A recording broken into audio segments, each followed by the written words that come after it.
काश काश कि मैंने ये बुक 20 साल पहले पढ़ी होती।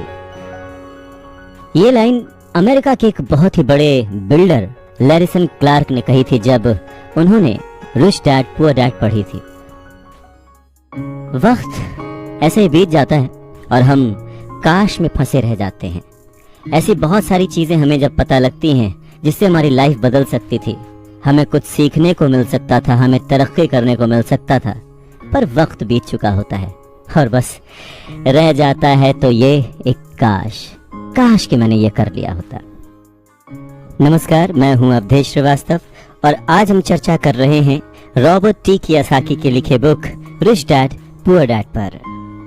इस किताब में कियोसाकी ने अपने दो पिताओं का रेफरेंस लिया है, एक जो रिच डैड थे जिनके पास बहुत पैसा था और एक जो पुअर डैड थे।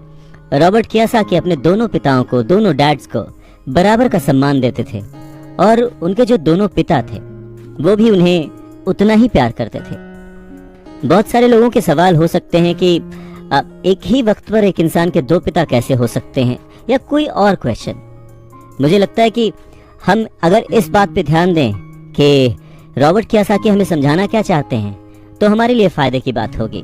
हो सकता है उन्होंने ऐसा मान लिया हो सकता है उन्होंने अपने मन को पुअर डैड और अपने दिमाग को रिच डैड माना हो, या ये हो सकता है कि एक डैड उनके रहे हों और दूसरे डैड उनके किसी दोस्त के, कुछ भी हो सकता है। इम्पोर्टेंट ये नहीं है कि ये जो डैड का रेफरेंस लिया उन्होंने ये कहानी है या काल्पनिक है।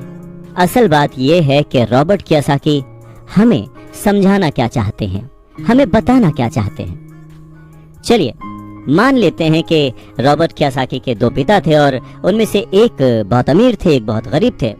तो रॉबर्ट कियोसाकी कहते हैं कि सोच जो है वो बहुत बड़ा रोल प्ले करती है, और इसी माध्यम से रॉबर्ट कियोसाकी कहते हैं कि हालांकि वो दोनों पिता उनके अपने थे, हालांकि वो दोनों पिता उनका उतने ही शिद्दत से, उतने ही मन से ख्याल रखते थे, उतना ही प्यार करते थे, अपनी जान न्यौछावर करते थे और हमेशा उन्हें सिखाने की कोशिश करते थे, जिंदगी में आगे बढ़ाने की कोशिश करते थे।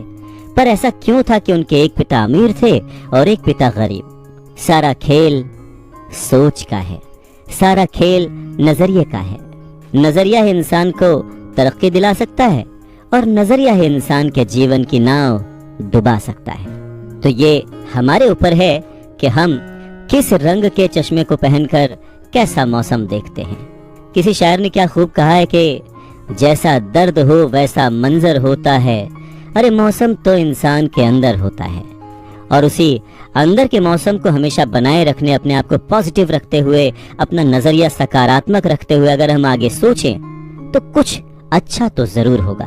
बातें और भी हैं, सुनते रहिए।